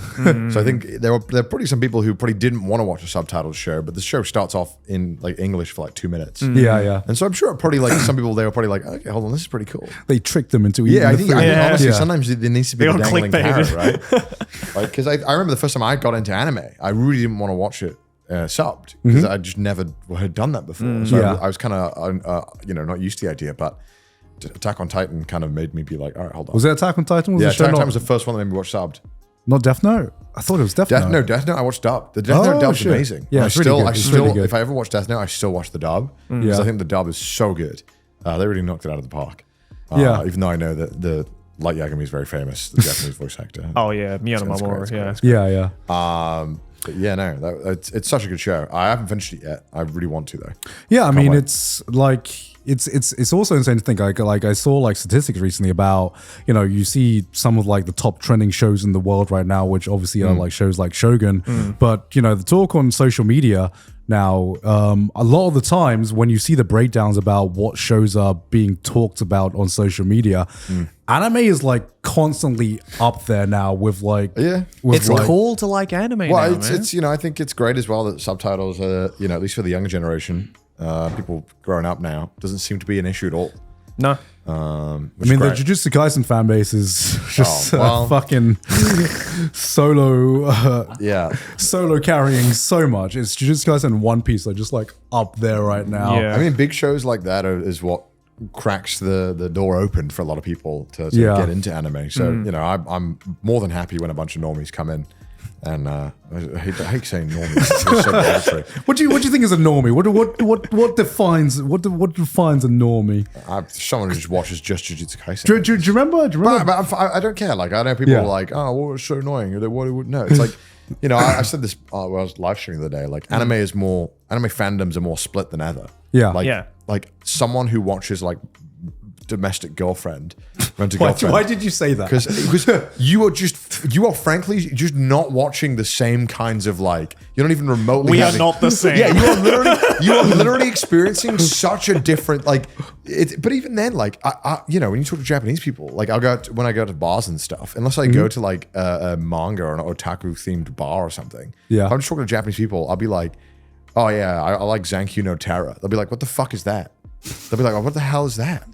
I'll be like, oh, I meant Shigeki no Kyojin. You know what I mean? Like, there's just there, even amongst like in Japan, where a lot of people think that everyone just watches every anime, which is just not true. They really don't. There's almost like if it doesn't get to Jujutsu Kaisen level, I feel like a lot of people in Japan just don't know about it unless they're really into anime. Yeah, definitely. And I feel like that's like, you know, you are just having a completely different experience. Yeah. I think it's fine. It's whatever. It's cool. It's cool that it's gotten big enough now where it's kind of like gaming, where like someone who mobile games is not the same as somebody who builds their PCs and plays like, you know, Steam games all day or whatever. You know, it's just, you are having a wildly different experience, different levels. But I think you can be called a gamer. I don't care. You know, I'm not like mobile gamers are not real gamers. I don't give a fuck. It's whatever. I also watched Oppenheimer again in cinemas. Again in cinemas in IMAX this time. Is in the it Japanese worth it? In cinemas? Japan. Oh yeah. I also just wanted to see what the vibe was like. What was the vibe like? People were really fucking into it. It was full. I mean, yeah, it's a great fucking movie. It was full. Yeah. I also really liked it in IMAX because last time I watched it in 35mm, right, which is great, but the screen was definitely a lot smaller. So IMAX, I was definitely like but it was really good. Well, because unlike what a lot of like publications were saying, a lot of Japanese people really wanted to see this movie. Yeah, there was no. I'd seen as well. People were posting this thing around. At least in Tokyo, there was no like warning. Yeah, I know that on social media, like a warning was going around, being like, "Warning: this contains scenes of nuclear explosions." Yeah, but there isn't a single scene that's set in Japan in that movie. No, there isn't. But that was one of the main criticisms actually. Is that to be fair, they are these are people who I think they'd shown it early, which I don't know why they'd shown it early to people who were like working with the like heritage centers in like Hiroshima and like, the museum and stuff, and their main complaint was that it didn't show the destruction, right? Because in their sense that almost like absolved the viewers of having to like. Come to terms with what the bomb did, right? But I think then people argued as well that it was like, well, it's meant to be from only Oppenheimer's perspective, and that that's the also fact that there's literally hundreds of films that cover that side of the story anyway, right? And I think if you go into the film thinking that it's just about this thing, which I mean, I guess it is in some senses, but it's mainly about how this man is a very delusional, but very smart man and following his journey, and it was really compelling. Even watching the second time round, I thought I was going to be a lot more bored, but I still really enjoyed it. It's just a great film, such a good film, such a good film. Oh, finally watched Dune 2 as well. Nice. Have you seen it as well? Did you watch it in theaters? Yes. Okay, yes. Good. Okay, you had to, man. This time I was like, I gotta watch this in theaters. It was good, right? This was like after I had like the bike fucking nice. The bike nightmare. But it was so good, right? Yeah. It's fucking so good. After watching it, I got curious because I was like, I saw how many books there were available, and I'd heard like the director, he was like, no, I'm only doing 3 films. I'm only doing 3 films. Yeah, because I'm it's fucking weird. Yeah, I didn't realize how weird, super weird it got. Yeah, were you aware of this going into the films? I've read all the books. Oh shit. Yeah, Okay. so I know. Even the one, How old were you? The I was fifth one? Yeah, I've read all the Frank Herbert books. So I've read the Because his first. son took over, right? Yeah, And then- I haven't read any of his son's books, but all the original Frank Herbert books I read when I was like in high school, I think. Yeah, they get weird. after around Children of Dune, it gets like okay, Like Frank was wacko, on yeah. something, bro. He was on that spice, man. He was on that spice, bro. He was on his own supply. At It that was the point. 50s. So It was. I mean, Doesn't surprise me. But they're amazing books, yeah. Yeah. So I'm looking forward to if they're gonna do the second book. Second book is also fantastic. So Yeah, I mean, it's been a while since I was like, okay, this is like I watched it in cinemas and I'm like, yes, I can't imagine experiencing this not in cinemas. Yeah, it's especially so like the biggest thing that's caught me off guard was actually not only like the visuals but like just the sound quality Sounds as well. the so sound good. design is incredible. Especially when they use like the voice. yeah, I You love know? it. So good. Yeah, and like whenever there's someone uses the voice, you just hear like so many different fucking layers that you don't. Oh, sorry. You meant, water of life. It's like my chair just starts shaking. it's so cool. I think it just as well, like the story's so compelling, and Yeah. he just understands religion so well, and the way it's used in the movie is so cool. It's like not, it's not to like demean it in any way, but like to show how it can be used as a tool. Yeah. Do you think it felt like an old story? No, not at all. Oh But- no. But I think that's what makes like that's what makes certain works just so timeless, and like stuff like Shakespeare so timeless in a sense. Because like, I mean, Shakespeare feels old not because it's old, but because of like the setting it is in. No, it's because of the language. the way it's written. Yeah, but like the themes and like when you watch like when you read of Shakespeare or if you like watch any media based on it, you're like, damn, this story is pretty fucking good. No, Like, yeah. There's a reason why it holds up so I goddamn think well. at the core of it all, like once you get past the language and like the old setting, like yeah, I agree. Like the core themes of the stories are very timeless. Like people today can still very much relate to like you know a Romeo and Juliet, for example. And I think that's why Dune just feels like such a classic story. And you know, like back when it was written, like you know, my dad grew up reading those stories and he was like, yeah, it was so incredibly ahead of its time, just with like it is way ahead of its time. so ahead of its time. And like, you know, it shows that it's like it's one of the most like, you know, ripped off of sci-fi stories, you know, that's ever been written, right? And the fact that you can make a movie about it 60 years after it was made and people still being like, this is fucking insane, just goes to show like, yeah, Well, that's why it was timeless story. That's bro. why it was goated when it came It's out. a goated series, yeah. I know there's always like comparisons. People are always like, yeah, he like that Frank Herbert is like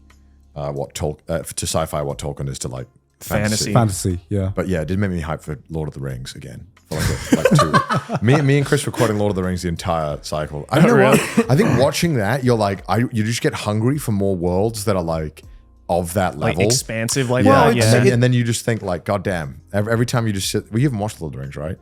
You're a fraud.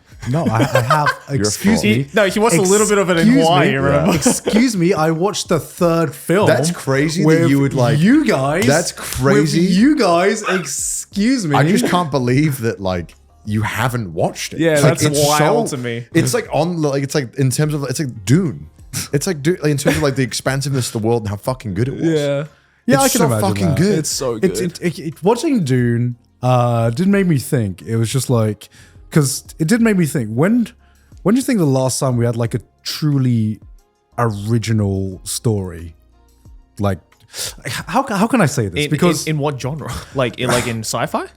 I guess like, okay, so Lord of the Rings was obviously insanely influential, right? Sure. To the point where you look at a fantasy and you're like, so there's so many fantasy elements that have taken inspiration from, you know, the Tolkien-esque fantasy vibe and the races and everything like that. And you think to yourself, you know, you think the same with Dune, how much it inspired sci-fi, and you think how many different sci-fi stories got inspired by some of the different ideas that were presented in Dune. I mean, even like, you know, something like, you know, Star Wars with like Jedis and like, you know, Jedi mind tricks, for example, being influenced by, you know, originally like the voice and stuff like Yeah. that. And you're like, well, you look at Dune and you're like, when this first came out, these ideas were like totally original and mind blowing to the point where you think, has anyone even thought of the ideas that were presented in this book before? It's like flaming hot Cheetos after Cheetos.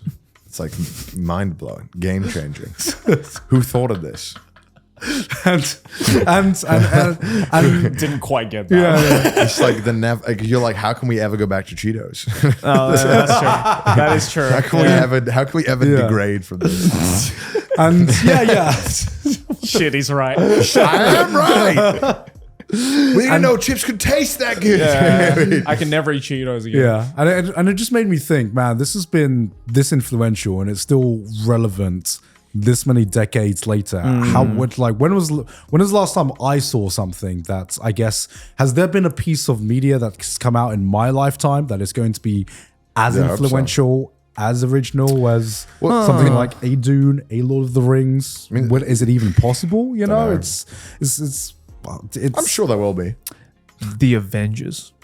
I'm just kidding. I mean, arguably more influential right now. Right now. But will it last another 10, 20 years? Who knows?